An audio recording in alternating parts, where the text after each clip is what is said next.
Welcome back to the Bahamas Tonight Weekend. In news from the crime beat, police have identified the man reportedly shot and killed at Blue Hill Road this past Thursday as 38-year-old Sherwin Roberts of Derby Road, Yellow Elder Gardens. Preliminary reports indicate that the victim was reportedly sitting in his vehicle outside a business establishment on Blue Hill Road when he was approached and shot multiple times by another man. A search continues by police for the suspect.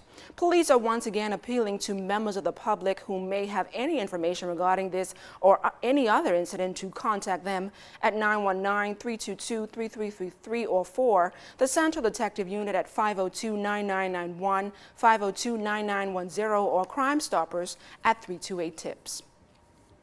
Police Commissioner Ellison Greenslade speaking out once again on police brutality and improper conduct, responding to statistics that crime is down by 14%. The police commissioner admitted to reporters in Inagua on Thursday that claims of police brutality does hurt the reputation of the Royal Bahamas Police Force and its relationship with the public. Commissioner Greenslade maintains that no one is above the law and the law determines any course of action. The police chief revealed he reprimanded an officer early Thursday morning, and he has an outstanding file on his desk about the performance of an officer that he must address by Monday. With the high expectation from the public on the policy's performance, the police's performance rather, Commissioner Greenslade believes in upholding integrity and authority. Unprofessional conduct, unethical conduct, actions bordering on criminality and sometimes directly criminality, exposure to drugs, dishonesty, all sorts of matters. However, as honestly as I say that to you, I also honestly state that I truly believe that the vast majority of our people are decent, upstanding Bahamian citizens that come to work every day and do their best they can on behalf of the people of this country. And that's the majority of the officers of whom I speak. Commissioner Greenslade noted that seminars are held daily for officers to become better informed about the force's policies and procedures in order to maintain law and order nationwide.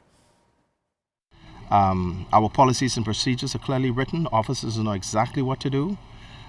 You'll hear about a document known as a detention record, an arrest and detention record. That is for the protection of officers and for the citizens. And if the officers get it right and you refer to one of those records, then the record should be in order. If he didn't get it right and it's not in order, well, the chips must fall where they may. That's just the way it is. Those things were done to ensure that we remain professional. Budget cuts by the United States government will have an impact on operations at the country's main port of entry. That admission coming from Nassau Airport Development Company Chief Executive Officer Vernice Joaquin. Ms. Joaquin recently warned that the U.S. government's budget cuts will affect U.S. Customs and Border Control at the Lynden Pindling International Airport. We've already accepted that that is going to be a challenge because USCBP will not be able to authorize overtime for their officers. Their officers are also being told that they have until September to take 11 days of vacation time or they will lose it. So there are a number of challenges ahead of us, which we are addressing.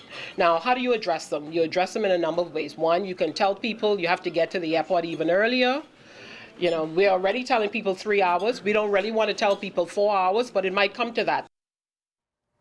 And to avoid the annoyance of passengers having to wait on long lines and missing flights due to problems at U.S. pre-clearance, Ms. Joaquin says they're working along with U.S. Customs to try and minimize the excessive queue time that a lot of passengers have been experiencing.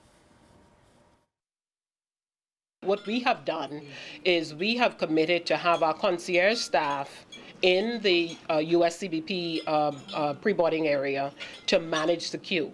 And that has helped tremendously. It's still not perfect, but one of the things we are doing is investing in an electronic call-up system for USCBP. It's something they've requested and something we've determined we will in fact acquire for them because it will then free up our concierge staff to do some other things. And that does it for this portion of the news, but don't go anywhere. Sports is up next with Julian Gibson.